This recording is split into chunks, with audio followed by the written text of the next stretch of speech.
हमारे साथ कार्यक्रम में शामिल हो रहे हैं बाजार के जाने माने दिग्गज दिनशो ईरानी साहब हेलिस कैपिटल म्यूचुअल फंड से। हेलिस म्यूचुअल फंड से दिनशो सर, बहुत बहुत स्वागत है आपका। धन्यवाद हमें समय देने के लिए। मतलब समझ नहीं आ रहा सर, मतलब डरना चाहिए या कॉन्फिडेंट रहना चाहिए? जैसे जैसे वो 4 जून नज़दीक आ रहा है ना, डेट उधर उधर पहुंच रहे हैं, तो मतलब बहुत मतलब बेचैनी सी हो रही है लोगों को। बताएं सर, सॉल्यूशन क्या है आपके पास? अरे जी, धन्यवाद पहले तो आपका आपके शो पर आमंत्रित करने के लिए। और बिल्कुल सही बोला आपने। जैसे जैसे एक एक फेज निकलता है इलेक्शन का, वैसे वैसे र्यूमर आते हैं और बाजार ऊपर नीचे होता रहता है। लेकिन आप पहले ये सोचिए कि एक्चुअली जो इलेक्शन के पहले जो थे, मतलब आई डोंट थिंक कुछ इतना चेंज हुआ है इन इलेक्शन के टाइम में कि इतना अलग हो जाएगा रिजल्ट जो आएगा। तो हमारे हिसाब से तो आपको वो साइड में रखना चाहिए। आई डोंट थिंक पॉलिटिक्स आज की तारीख में आपको समझना, मतलब ज्यादा देखना चाहिए यहाँ पे। बहरहाल काफी चीजें ऐसी हैं जो बाजार में थोड़ा प्रॉब्लम क्रिएट कर रही है आज की तारीख में। एक तो रिजल्ट ही है। जैसे हमने पहले भी बोला था कि मार्च के जो नंबर हैं इतने सपोर्टिव नहीं रहेंगे, स्पेशली स्मॉल कैप और मिड कैप स्पेस में, कि वहां पे एनीवे वैल्यूएशंस काफी हद तक खींचे हुए थे। तो इसलिए जो रिजल्ट आ रहे हैं वो आज की तारीख में इतने एक्साइटिंग नहीं आ रहे हैं टू सपोर्ट दैट स्पेस।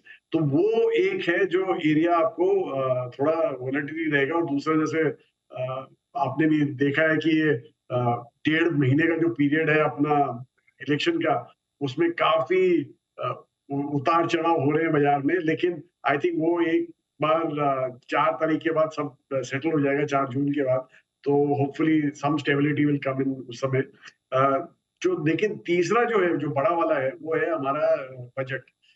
जो सेंट्रल बजट आने वाला है, फुली जुलाई बिगिनिंग में आ जाएगा। तो वहां पे आपको काफी ध्यान रखना पड़ेगा, क्योंकि काफी र्यूमर्स वहां पे भी फ्लाई हो रहे हैं in terms of capital gains वगैरह पे, क्या कैसे टैक्स होगा, क्या होगा। और आपने कल हमारी फाइनेंस मिनिस्टर का तो सुन ही लिया था कि एफएनओ में वो भी काफी वरीड है जिस हिसाब से ये उतार चढ़ाव हो रहा है वहां पे। और इनफैक्ट उन्होंने एक पैनल निकाला कि हमारे जो हाउस होल्ड सेविंग्स है वो भी इम्पैक्ट हो सकते हैं बिकॉज ऑफ दिस वोलेटिलिटी। तो वो सब आपको देखना पड़ेगा बजट की क्या आने वाला है। तो वहां पे भी थोड़ा आई थिंक अनसर्टेनिटी रहेगी। और जो लास्ट जो हमने सोचा था वो पैन आउट हो ही रहा है आज की तारीख में, वो है इंटरेस्ट रेट्स। जैसे हमने पहले भी बोला था कि आरबीआई का बस चलता तो वो तो आज ही काट देते इंटरेस्ट रेट, क्योंकि हमारा जो इन्फ्लेशन है वो काफी लो लेवल पे आ गया है। लेकिन अनफॉर्चुनेटली हमें यूएस को देख के ही करना पड़ेगा, क्योंकि हमारा रुपए को हमें संभालना है विज़ाविज़ द डॉलर। तो इसलिए आई थिंक वहां पे थोड़ा इश्यूज हैं। और ये लगता नहीं है कि इंटरेस्ट रेट कट यूएस में एटलीस्ट ये ईयर एंड तक आ सकता है। तो ये सब चीजें देखते हुए हमने यही बोला था कि जो 2024 जो है पूरा कैलेंडर ईयर थोड़ा वोलेटाइल रहेगा। इतना भी नहीं सोचा था, पर एनीवे भी पैन आउट तो ऐसे ही हो रहा है। बिल्कुल ठीक बात है। 2024 में ढेर सारी इवेंट्स है जिनके दम पर उतार चढ़ाव रहेगा ही और रहने वाला है भी। लेकिन आइए, इवेंट्स के दम पर तो हो गई, लेकिन अल्टीमेटली आप जिस नज़रिए से स्टॉक्स को या कंपनियों को या सेक्टर को देखते हैं वो है फंडामेंटल्स। और उसी पर आपसे राय लेना चाहता हूँ। नतीजों के सीजन में अब तक किस तरह के संकेत आपको मिल रहे हैं? कहाँ आपको लग रहा है कि नंबर्स ठीक आ रहे हैं? ओवरऑल सीजन कैसा है अब तक का, और कहाँ कमज़ोर रिजल्ट हैं, ज़रा समझाएं सर। जी देखिए, एक जो एरिया है जहाँ पे काफी स्ट्रॉन्ग नंबर्स आए हैं वो है फाइनेंशियल सर्विसेज में। आपने खुद ही देखा कि जैसे जैसे रिजल्ट आते गए स्टॉक अच्छी तरह से रिएक्ट करते गए। ना ही बैंक स्पेस में, बट एनबीएफसीज में, फिर हमारे वेल्थ मैनेजर्स जो रिपोर्ट किए हैं वगैरह, वो सब में तो वो काफी स्ट्रॉन्ग नंबर्स थे। और वो हमें लग रहा है कि आगे चल के भी वैसा ही रहेगा, क्योंकि financialization as a theme India में काफी कैच ऑन हो गई है और काफी डाइवर्सिफाइड भी थीम है ये।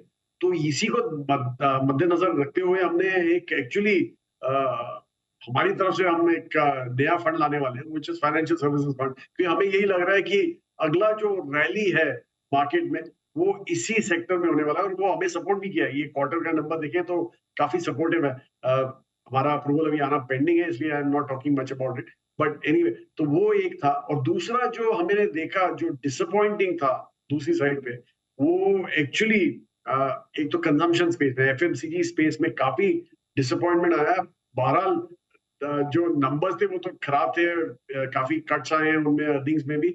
लेकिन स्टॉक्स रिएक्ट नहीं किए for some reason. I think लोग सेफ्टी देख रहे हैं आज की तारीख में, इसलिए एमएनसी कंजम्पशन स्पेस में ही अटके हुए हैं आज की तारीख में।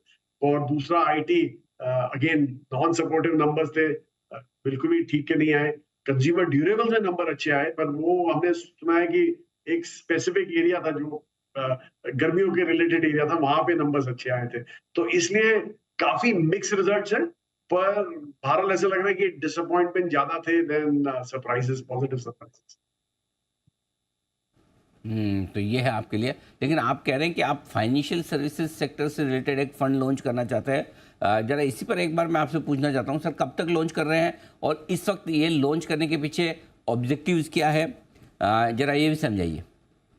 जी, एक्चुअली अनिल जी, हम हमेशा बोलते हैं कि what you learn from history is you don't learn from history, लेकिन हम वो ट्राई करते हैं लर्न करने की। इसलिए अगर जो आप हिस्ट्री में देखें, और एक्चुअली एक तो गिवन है कि इंडिया का जीडीपी प्रॉब्ली अगले 5 साल में डबल हो जाएगा यहाँ से, मतलब 5 ट्रिलियन तो गिवन ही है। हमें तो लग रहा है कि 7 भी हो सकता है आराम से in the next couple of, मतलब नेक्स्ट 5 इयर्स। तो इसलिए अगर जो आप देखें ऐसी कंट्रीज जहाँ पे ये ग्रोथ आई थी, जैसे यूएस था 70s में, या से चाइना था 2000 में, तो जो दो सेक्टर, रादर एक जो सेक्टर बहुत ही बढ़िया किया था, वो था फाइनेंशियल सर्विसेज। तो इसलिए हमें लग रहा है कि it's a matter of time, because India में भी वही होगा। और जो हमारा आप नंबर भी देखें, अगर जो 2000 से लेके आप 2020 तक, अगर जो बैंक इंडेक्स देखें, तो वो इंडेक्स ने बहुत ही बढ़िया किया as compare to the large cap index, मतलब ऑलमोस्ट 3 टाइम्स ज्यादा था from the large cap index. Bank index की बात कर रहा हूँ मैं। पर 2020 के बाद थोड़ा नमी आ गई थी वहां पे अगले 3-4 साल के लिए, मेनली बिकॉज एक बड़ा उसमें जो पार्टिसिपेंट है एचडीएफसी बैंक, उसने बराबर नहीं किया और इसलिए वो अंडर परफॉर्म किया। तो हमें लग रहा है कि ये अंडर परफॉर्मेंस अभी रिवर्स भी होगी। प्लस जैसे मैंने बोला, history is is witness to this के जब भी इकोनॉमीज ग्रो होती हैं तो financial services have to grow big for the economy to participate. तो इसलिए हमें लग रहा है कि ये सेक्टर है जो आपको अगले 4-5 साल के लिए बहुत ही बढ़िया कर सकता है। इसलिए हम ये सर्विसेज फंड ला रहे हैं, financial service. And fortunately India में फाइनेंशियल सर्विसेज सिर्फ बैंक से लिमिटेड ही नहीं है। There- इतना डाइवर्सिफाई हो गया हमें सर्विसेज हमारा, जो कि इंडेक्स आज की तारीख में अभी भी कंसंट्रेटेड बैंक्स में। लेकिन if you look at the services part, NBFCs हैं, मॉर्गेज कंपनीज हैं, क्रेडिट कार्ड कंपनीज हैं, ब्रोकिंग कंपनीज हैं, वेल्थ मैनेजर्स हैं, एक्सचेंजेस हैं, इतने सारे ऑप्शन आ गए हैं आज की तारीख में। इसलिए हमें लग रहा है कि ये एक सेक्टर है जहां पे अच्छा हो सकता है। बिल्कुल, तो अगले 3 से 5 साल में फाइनेंशियल सर्विसेज सेक्टर दिखा सकता है दमदार प्रदर्शन, और इसीलिए नया फंड लॉन्च हो रहा है। मुझे याद है सर, आपका तो है ही है, और समीर सर का भी ज़्यादा नहीं, पिछले 25-30 सालों से ये सेक्टर लगातार फेवरेट रहा है, राइट सर? जी बिल्कुल, बिल्कुल। समीर को तो मैं 94 से जानता हूँ, तो तब से उनको ये सेक्टर पसंद है। और बिल्कुल, और आप सोचिए उस ज़माने से एचडीएफसी बैंक और इस तरह के कई सारे स्टॉक्स उनके पोर्टफोलियो में रहे जिन्होंने कई बिल्कुल। कई गुना रिटर्न दिए हैं। आइए, ये तो बात हुई फाइनेंशियल सर्विसेज सेक्टर की और नतीजों की भी। अब जो एक्शन एक और आता दिख रहा है वो है ग्लोबल मार्केट्स में कमोडिटीज़ से। कमोडिटीज़ के दाम बड़े तेज़ी से बढ़ रहे हैं और स्टॉक्स भी। क्या समझा जाए, क्या कुछ वाकई में फंडामेंटली इनके लिए बदल रहा है, या फिर ये शॉर्ट टर्म फिनोमिना है और दूर ही रहना चाहिए? जी देखिए, कमोडिटीज आज की तारीख में जो बढ़ रहे हैं वो on the back of China, क्योंकि चाइना अभी काफी अच्छे नंबर दिखा रहा है जीडीपी वगैरह के। लेकिन एक चीज जो प्रॉब्लम चाइना की है, और actually it's a very big consumer of commodities, अगर आप देखें तो almost 1/3 global commodity demand China से ही आता है। 1/3 ग्लोबल डिमांड अकेले चाइना ही करता है। लेकिन अगर जो आप चाइना की बात करें तो डोमेस्टिक कंजम्पशन में इतना ग्रोथ नहीं आ रहा, और वो ऑब्वियस है बिकॉज उनका जो जीडीपी डिफ्लेटर है वो नेगेटिव ही हो ही जा रहा है। तो जीडीपी डिफ्लेटर नेगेटिव है, मतलब आपके डोमेस्टिक कंजम्पशन एक टैंक ले रहा है वहां पे, इसलिए इतना नेगेटिव हो रहा है वहां पे।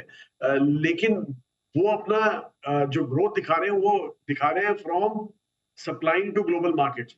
और ऑलरेडी आपने देख लिया है, लाइक यूएस ने तो कल अनाउंस कर ही दिया कि $18 बिलियन के जो इम्पोर्ट्स है चाइना से, उन पे वो सैंक्शन लगा रहे हैं।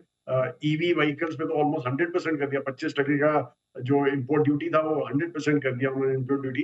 तो ये सब जो है वो एक तरह से एक डैम्पनर होगा आगे चल के फॉर चाइना पर्टिकुलरली। इसलिए हमें लग रहा है कि ये जो आप जो मूव देख रहे हैं जो ग्लोबल कमोडिटीज में, वो शायद एक हद तक जाके फिर बाद में थोड़ा थम जाएगा, क्योंकि globally things have to pick up for commodities also to pick up. वो आज की तारीख में नहीं हो रहा है, तो इसलिए थोड़ा संभल के रहना चाहिए हमारे साथ।